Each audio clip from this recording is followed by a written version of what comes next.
Welcome to the QFD Group Podcast, your go-to source for the latest updates and insights in the automotive industry. Your competence is our mission.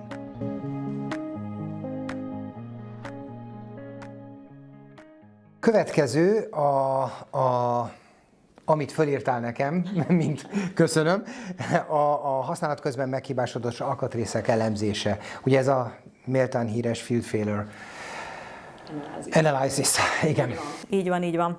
Ezt azért is gondoltam, hogy beszéljünk róla, mert az egyik dolog az, hogy ugye itt az előbb a változáskezelés kapcsán már elhangzott az, hogy ugye ez az acceptance rate, az elfogadási arány, hogy ez innen jön. A másik meg, hogy ebben is vannak újdonságok. Ugye korábban említettem, hogy az újdonságokról beszélünk. Na most az új Special Terms-be, ebbe a 2025-ös kiadásba, itt abban újult meg főként ez a Field Failure-ös rész, hogy a szoftvereket elkezdték külön kezelni. Most azt még nem említettem, de itt a 2025-ös kötetnek úgy általában véve az egyik újdonság az, hogy a bizonyos szoftverfejezetek, vagy szoftveres követelmények, azok kikerültek ebből az MBST-ből, de nem a Field Failure Analysis részből.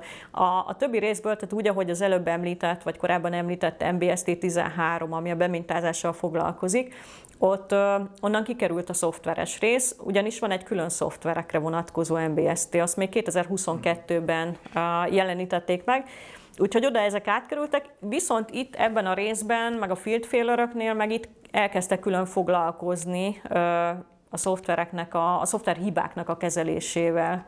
Úgyhogy ezért gondoltam, hogy ez az egyik, amit megemlítenék ezzel kapcsolatban. A másik az meg az, hogy tulajdonképpen mennyi követelményt kell figyelembe venni. Ugye, mert itt is így azt mondanánk, hogy hát jó, ott az MBST aztán leírja, de közben nem így van. Hanem van még másik 2 külön kötet, ezt megint csak így felhívom rá a figyelmet, hogy vannak az úgynevezett Mercedes-Benz normok, ezek az általános ilyen Mercedes-es szabványok, és itt van egy olyan szabvány, ami konkrétan csak ezzel foglalkozik, ezzel a témakörrel, ez a 10448-as, érdemes előkeresni, akinek van ezzel dolga, és elolvasni, hogy ott milyen követelmények vannak, valamint, ugye hát amit te is említettél, a FAUD-jának a kötete, az a Field Failure Analysis kötet, úgyhogy... Amellyel kapcsolatban baromi jó oktatásaink vannak. Így van. Ami egyébként nem is csak az elemzésről szól, hanem az auditálásról is, és ha már erről beszélünk, hogy most így szó-szót követve, hogy elemzés és auditálás, itt az előbb emlegettem ezt az AR faktort, vagy AQ németesen. Itt az elfogadási arány. Itt ezt nagyon nagy mértékben befolyásolja például, hogyha erre az FFA-ra, tehát a Field Failure Analysis-ra csinálnak egy auditot, tehát a Mercedes kimegy a beszállítójához, csinál egy ilyen FFA auditot, és ennek az eredménye ez nem 100% lesz, hanem egy alacsonyabb Ezt is büntetik, hogyha nem 100% a FFA. Ilyen ez a pop szakma, hogy így fogalmazzak. Vagy itt mindent büntetnek. Nyilván az a céllal, hogy tereljék a beszállítót arra, amerre kell, hogy haladjon. Na most, hogy milyen, csak így, hogy milyen a büntetés, hogy nem olyan alacsony szinten szabták meg, ugyanis ha 90% alatt van ez az audit eredmény, akkor már büntetés van, illetve van ennek egy külön része, az NTF, ez a No Trouble Found folyamat, itt külön folyamatokat auditálnak, ugye, és ebből az egyik folyamatot külön kérnék az NTF-et. Úgyhogy ott is, ha csak az egy rész az 80% alatt van, akkor már büntetés van. Emlékeim, ugye gyártósori, vagy hát gyártási emlékeim az, hogy mindenütt NTF-eket szórtunk vissza, mert ez volt az első válasza a gyártócégeknek általában. Hát igen, és ez a szórunk vissza, ez is ugye, ha már csak az IATF szabvány követelményeit nézzük, és akkor nem beszélek még a vevőspeckó követelményekről, hogy azért ez nem így van, hogy csak visszaszórjuk őket. Tudom, hogy így megy, de... Nem, nyilván nem ez történt, de így próbálják meg, nem? Hogy NTF. NTF, de alapvetően azért ezeket részletesebben ki kellene vizsgálni. Az más kérdés, hogy ugye itt említettem ezt a Mercedes-Benz normot, a 10448-at, hogy ebbe le vannak írva ilyen kis trigger faktorok, amikről egyrészt egyrészt ők tesznek ebbe egy ajánlás vagy követelményt, hogy mit kell alkalmazni, másrészt erről a szerződésben meg szoktunk állapodni, hogy mik legyenek azok az indító pontok, amikor elkezdjük az NTF elemzést csinálni valójában. Tehát, hogy ez nem úgy működik, hogy visszakaptunk egy darabot, elemezzük, nem találtuk meg a hibát, és akkor így hopp, eldobjuk, hanem bizonyos esetekben előfordulhat olyan, hogy egy időszak alatt összejön ugyanazzal a tünettel, nem tudom hány darab termék, vagy összegben szoktunk megegyezni, hogy hány ezer euró fölött, ha van ez a kár, akkor már tovább kell elemezni, vagy éppenséggel lehet olyan is, hogy valakinek van egy VIP járműve, és akkor egy ilyen VIP járművön történik egy valamilyen meghibásodás, akkor azt mondják, hogy ott lehet, hogy csak egy ilyen jármű esett ki, de azt tovább kell elemezni.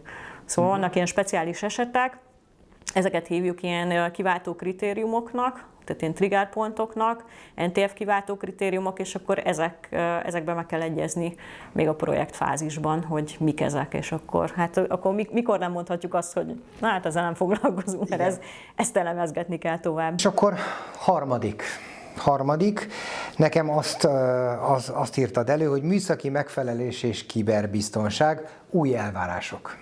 Igen, ezek eléggé olyan szempontból új elvárások, hogy hát most az MBST-ben részletesen kerültek leírásra, azért valamilyen szinten már körvonalazódtak ezek a követelmények, meg hát nyilván, ahogy haladunk előre az idővel, azért ezeket folyamatosan éljük, hogy ugye kiberbiztonság egyre jelentősebb lesz, egyre inkább vannak szabványelvárások, követelmények ezzel kapcsolatban, meg hát saját magunk biztonság érdekében is. Tehát ez nem csak az autógyárak érdeke, hanem a saját érdekünk is. Na most ezzel kapcsolatban igen leírásra került egy-két dolog. Talán a legfontosabb az, hogy rendelkezni kell egy ilyen műszaki megfelelőségi irányítási rendszerrel, ezt így hívják. Rövidítve ugye ez a TCMS, mert hogy a Technical Compliance Management Systemből adódik ez a TCMS rövidítés, és ezt ki kell építeni a beszállítóknak. Most azt mondják még ezzel kapcsolatban, hogy vegyük figyelembe a VDA piros köteteket. Ugye, hogy itt azért nem mondja azt meg, hogy melyik VDA kötetet, hanem ami ezzel kapcsolatos témaköröket fed le, azt be kell tartani. Gondolok itt csak példát mondok, VDA termékintegritás kötet. Ugye ezzel kapcsolatban is van jó kis képzésünk, így van. Illetve még, ami itt szóba kerül, az a kiberbiztonsági irányítási rendszerekhez kötődő szabvány, meg az ENSZ jogszabálya. A szabvány maga az ISO 21434-es szabvány, az ENSZ jogszabályi követelménye az autógyártókra nézve, illetve az autóiparra nézve, az pedig a 155-ös számú jogszabály. Tehát ezeket kell betartani. Ugye itt az előírás az úgy szól egyébként a Mercedes részéről, hogy a beszállítóknak támogatni kell a Mercedes-t abban, hogy meg tudjon felelni ennek. Most tehát ilyen szépen van megfogalmazva, de azért nyilvánvalóan itt azt jelenti, hogy akkor be kell tartani ezeket a követelményeket. Így van. Most, hogy ezt hogy lehet megvalósítani, ezt a rendszert, azért ehhez is adtak követelményeket. Gondolok itt ilyenre, hogy lenni kell egy megbízott személynek, egy felelősnek, aki ezt az egészet összefogja, és azt mondja, hogy ez egy független műszaki megfelelőségi felelős legyen a cégnél. Tehát, hogy itt valakit ki kell így nevezni erre. Valamint szóba kerülnek dokumentációs kötelezettségek, akkor, hogyha vannak kockázatos döntések, ott a dupla ellenőrzés szóba kerül. Ezeket mind-mind megemlítik az MBST-ben. És hát a TISAX. És hát a TISAX, így van. TISAX Level 3, mint követelmény, az ott van itt.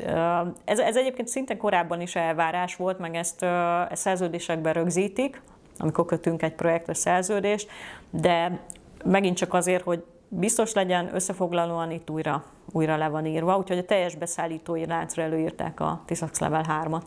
Igen, ebben is nem csak oktatásunk, nagy tapasztalatunk van az ilyen rendszereknek a kiépítésében vagy tanácsadásban, csak úgy egyébként, ami az általad már korábban megénekelt 21434-es rendszerben is, úgyhogy ez itt a reklám helye volt. Jó, akkor...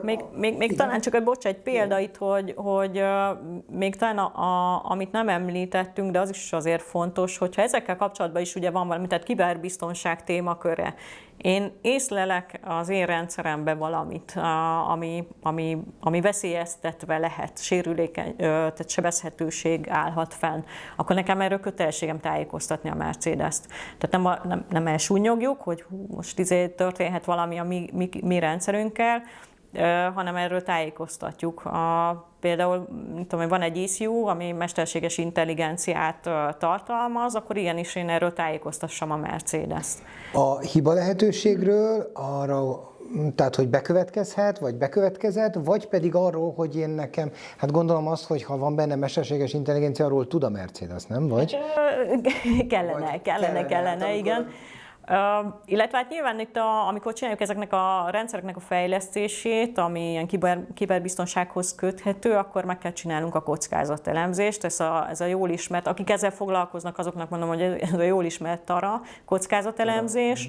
És nyilvánvalóan, ha ott van valami felmaradó kockázat, mert mindent nem tudunk azért a dizájnnal kiszűrni, a tervezéssel kiszűrni, akkor arról tájékoztatom észszerűen a vevőt, hogy ez ott van benne, ez a kockázat, meg kell indokolni nyilván, hogy miért hagyom benne azt a kockázatot a rendszerben, hogyan tudok ellene azért valamilyen módon védekezni, de hát azért arról tudni kell egy vevőnek, hogy támadható a járműve, nem? Tehát ez megint csak egy észszerű dolog, hogyha én, mint végfelhasználó beülök az autóba, én is azt szeretném, hogy az minden szempontból biztonságos legyen. Tehát nem csak az életemre vonatkozóan, hanem akár a funkcionális biztonságot nézem, akár csak az adatbiztonságot nézem, az, hogy minden úgy működjön, ahogy én azt szeretném a járműben. És akkor ezek ehhez hozzájárulnak. Tehát mindig, én azt gondolom, hogy a követelményeket azért próbáljuk meg mindig megnézni a másik oldalról is. Tehát nem mindig csak beszállítói oldalról kezdjük el őket,